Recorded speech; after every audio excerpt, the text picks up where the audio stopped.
Buying a home is often sold to us as the ultimate dream, the milestone that defines success. But here's the truth: the price you see on the listing is only a fraction of what you'll actually pay. The real cost of owning a house goes far beyond the down payment and monthly mortgage. It's about the hidden fees, the taxes, the maintenance, the insurance, investment, and even the opportunity cost of locking your money into one property. And depending on where you buy, the US, Canada, or India, that cost looks completely different. In the United States, home ownership can feel like paying rent to the government through property taxes. In Canada, sky-high real estate prices are paired with rising utility and insurance costs that make ownership a long-term financial burden. In India, while property prices may appear lower, financing terms and infrastructure challenges often make the math just as difficult. So today, we're going to break down the real cost of owning a home across these three countries. Not just the sticker price, but the true financial picture most people overlook. When most people start thinking about buying a house,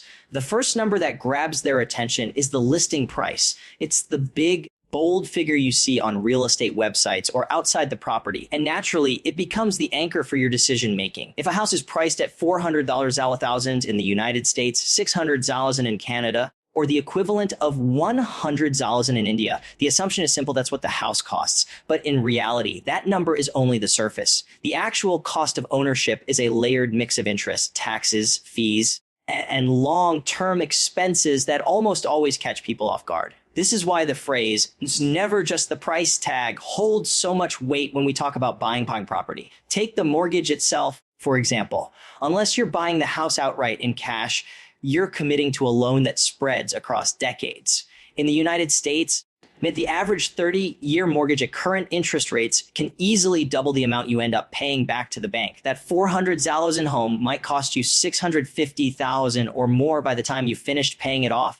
Investment, depending on your interest rate. Canada isn't much different. Mortgages there are structured with shorter terms and renewals every few years, meaning your payments can rise unexpectedly when rates adjust. So while you think you're signing for a fixed monthly cost, the reality is that your budget is at the mercy of future rate hikes. In India, while interest rates have historically been higher than North America, loan terms can stretch repayment to a point where the interest burden makes even a seemingly affordable property significantly more expensive over its lifetime. Then there are closing costs. These are often ignored in the excitement of making an offer, but they're unavoidable. In the US, you might pay anywhere from 2% to 5% of the home's price in closing costs, which covers things like appraisals, inspections, title searches, and legal fees. On a $400,000 home, that could be another $10,000 to $20,000 upfront just to finalize the deal. Canada has similar expenses, plus land transfer taxes that vary by province and can quickly eat into your savings. In Toronto, for instance, buyers pay both provincial and municipal land transfer taxes, which can add tens of thousands of dollars to the cost. In India, stamp duty and registration charges often range from 5% to 10% of the property's value, making them one of the largest upfront costs buyers face.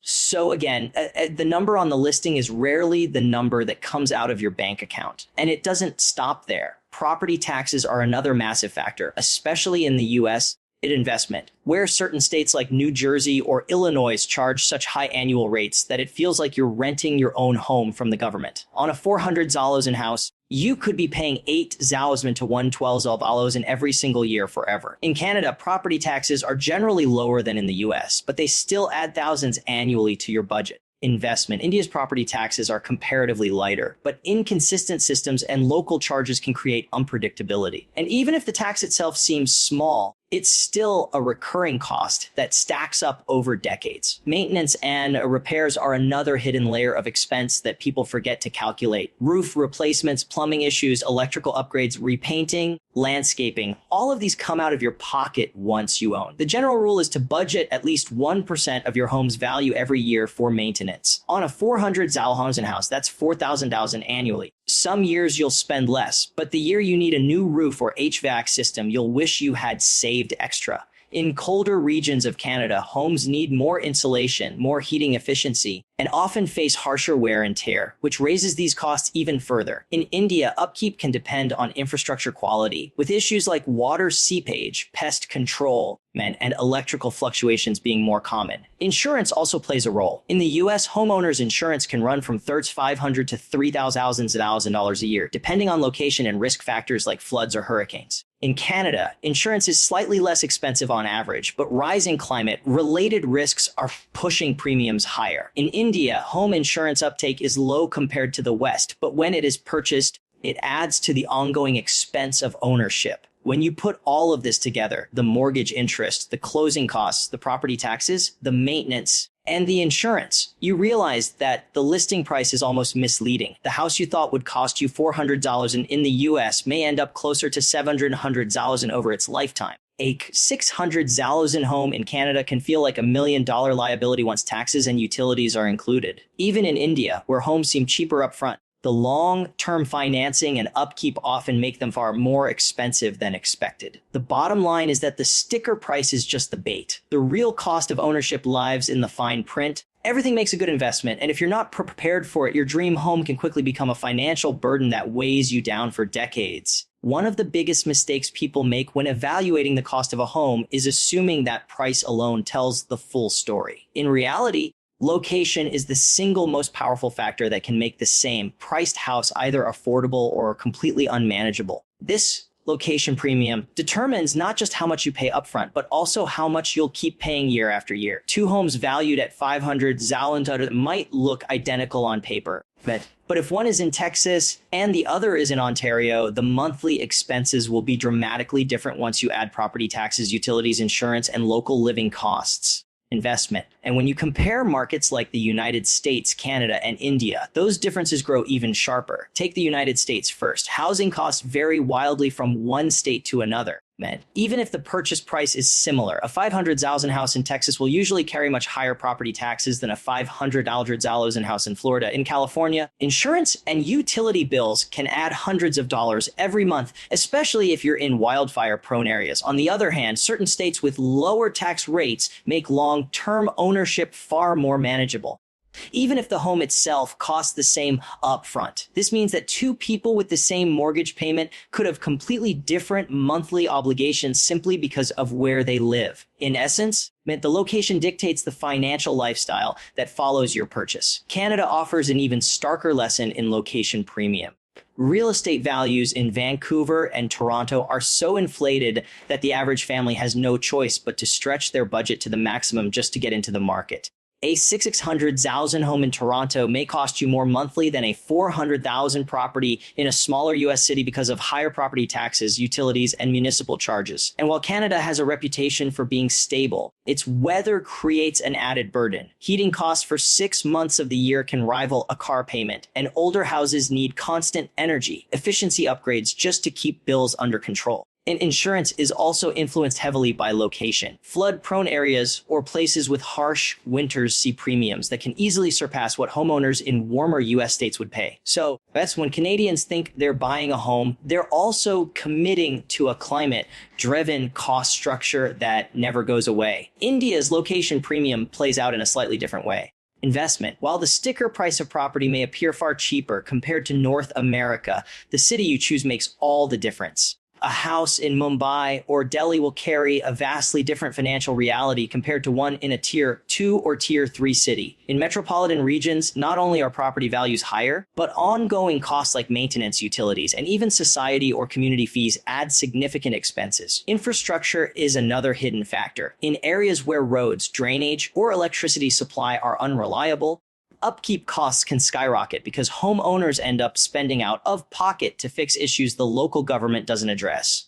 In smaller towns, property may be cheaper, but appreciation is slower, and which limits your potential return on investment if you ever plan to sell. What really ties all these examples together is the way location quietly reshapes your financial commitments. Two families may both feel like they got a good deal on their dream home, but after a few years, one is struggling under the weight of taxes, insurance, and utilities, while the other is managing comfortably. It's not because they bought more or less house. It's because their location changed the math entirely. In the US, local governments rely heavily on property taxes, so where you buy can make or break your budget. Investment. In Canada, the combination of high valuations in major cities, and harsh climate costs can make ownership punishing unless you're prepared for it. In India, the differences between metro cities and smaller towns can transform what looks like an affordable home into a long-term financial stretch. This is why it's never enough to look at a house's price tag. You have to ask, what does this location demand from me month after month? How much will utilities, taxes, and insurance cost here versus somewhere else? Will this city add long-term value to my investment, or will it drain me with slow appreciation and high upkeep? The answers to these questions often matter more than the property price itself. The location premium is the invisible hand that turns a dream purchase into either a sustainable investment or a financial trap. And ignoring it is the reason so many homeowners find themselves drowning in costs they never expected. Owning a home is often seen as the finish line in the race toward financial stability. Everything makes a good investment, but what many people forget is that the real race only begins after the keys are handed over. The mortgage may be the biggest chunk of your payment, but it is far from the only one. Investment, the ongoing ownership trap, is what catches so many people off guard. It's the reality that once you've bought a house, you've signed up for a lifetime of recurring expenses. Repairs, maintenance, rising utilities, insurance, and taxes that don't disappear even when your mortgage eventually does. These hidden costs are what make owning a home far more expensive than renters ever imagined. Investment, and they vary dramatically between the United States, Canada, and India. Take maintenance, for instance. The general rule of thumb says to set aside at least 1% of your home's value every year for repairs and upkeep. For a $500,000 house, that's $5,000 annually. Some years you'll only spend a small amount on landscaping or minor fixes, but when the furnace fails, the roof leaks, or the plumbing bursts, those expenses can run into the tens of thousands. In colder climates like Canada, harsh winters accelerate wear and tear. Heating systems need to be more efficient, insulation must be replaced, and snow-related damage is a constant threat. In the United States, location determines a lot of what you'll pay. Homes in Florida may need hurricane proofing, while houses in California are vulnerable to earthquakes or wildfires, which translates into costly reinforcements and higher insurance premiums. In India, infrastructure challenges mean that even newly built homes require constant vigilance. Power fluctuations damage appliances, investment, water seepage creates long-term structural issues, and pest control becomes a recurring expense, particularly in densely populated areas. Then there's the utility burden. Many homeowners underestimate how quickly electricity, heating, and water bills stack up once they're the full responsibility of the owner. In Canada, heating costs can feel like a second mortgage during the winter months. In the US, energy bills vary state to state, but as homes get larger, utility costs climb steeply, especially in regions with extreme weather. In India, utilities may look cheaper on paper, but shortages and inefficiencies often force homeowners to install backup generators, water tanks, or solar panels, which become significant out-of-pocket costs over time. Investment. Property taxes are another expense that can feel like an endless drain. In the United States, they can run as high as 2 to 3% of the home's value every year in certain states. That means even if your mortgage is fully paid, investment, you could still be shelling out $10 in a year in taxes just to stay in the house you supposedly own. Canada's property taxes vary by province, but are still high enough to add thousands annually to the household budget. And while India's property taxes are comparatively lighter, local fees, community maintenance charges, and corruption in some regions create unpredictable outflows that still keep the financial pressure alive. Insurance is another layer of the trap. Homeowners insurance in the US averages around $500 to $3,000 per year, with much higher premiums in disaster-prone areas. In Canada, premiums may be slightly lower, but climate change is rapidly pushing costs higher, especially in flood-prone or wildfire-affected regions. In India, home insurance is less common, but when purchased, it still adds to the financial equation and often doesn't cover the full range of issues homeowners face. All of these costs are ongoing. They don't go away when your mortgage ends, and in many cases, they rise over time. Inflation pushes utility and repair costs higher. Governments adjust property tax rates upward, and insurance companies increase premiums to cover new risks. Investment. What starts as a manageable budget can spiral into something overwhelming if you haven't planned for the long-term picture. This is the essence of the ownership trap, the illusion that once you buy a house, Your financial struggles are over when in reality, you've committed to a set of recurring obligations that may outlast your loan and follow you for life. In the end, investment, the cost of ownership is not just about buying a place to live. It's about maintaining it year after year. Those who fail to account for the ongoing burden find themselves house rich but cash poor investment, struggling to cover basic expenses because their home consumes more money than they ever anticipated. The dream of ownership can quickly turn into a cycle of never-ending payments. And the only way to avoid being trapped is to recognize these costs before signing the deal and prepare for them with a long-term financial plan that goes beyond the mortgage. When people talk about buying a house, the conversation often shifts to words like security, stability, and dream home. These are powerful emotional motivators, but they can overshadow the cold financial reality that not every house is a good investment. This is where the trade-off between lifestyle and investment comes in, and it's one of the most important yet overlooked aspects of home ownership. The decision to buy is never just about numbers on a spreadsheet. It's about choosing between the emotional comfort of owning a place you can call yours and the financial logic of putting your money to work elsewhere. And investment. The way this trade off plays out varies dramatically across countries like the United States, Canada, and India. In the United States, buying a home has long been marketed as the cornerstone of wealth building. And to some extent, it is true. Homes in certain areas appreciate significantly over time, building equity that renters miss out on. But there's another side to the story. Every dollar tied up in a mortgage is a dollar not invested in the stock market, index funds, or other opportunities that historically can offer higher returns. For instance, while your home might appreciate at 3 to 4% per year on average, the S&P 500 has historically delivered closer to 7 to 10% annually. That means you're essentially paying for the lifestyle benefit of stability and ownership at the cost of potentially greater financial growth elsewhere.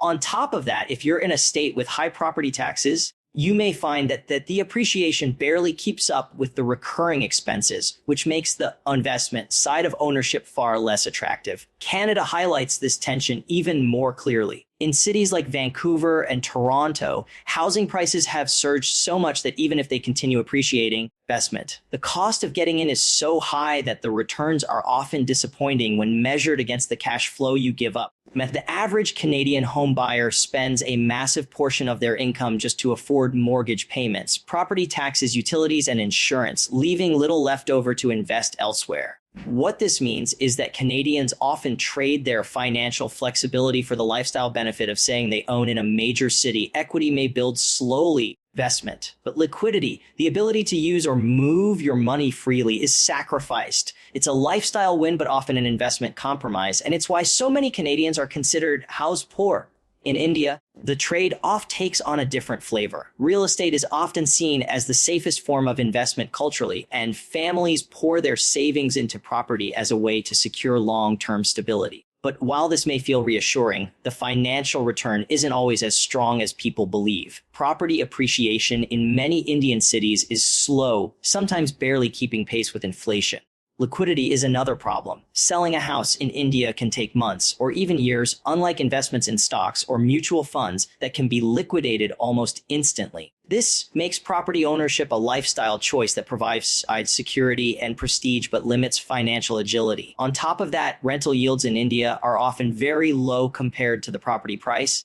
So if the intention is to generate cash flow, real estate falls short. The common thread across all three countries is that buying a house delivers psychological comfort. It feels safe, it feels permanent, it feels like progress. But from a purely financial standpoint, it doesn't always make sense, especially if you're stretching your budget to afford it. The money you lock into down payments, closing costs, and ongoing ownership could potentially grow much faster elsewhere if invested wisely. Yet the emotional value of owning your own space, having the freedom to paint the walls, plant a garden, or raise a family without worrying about landlords is something no stock market can replicate. The real question isn't whether buying a house is good or bad, it's whether you're buying for wealth or for comfort. If you're clear about your goal, the decision becomes much easier. If your priority is lifestyle, stability, and the pride of ownership, then a house may be worth every penny, even if it's not the highest returning asset. But if your goal is maximizing financial growth, But then tying up your money in real estate, especially in markets with slow appreciation or high carrying costs, may not be the smartest move. The balance lies in knowing what you're truly buying, and a financial asset or a lifestyle choice, because more often than not, it is very difficult to get both in equal measure.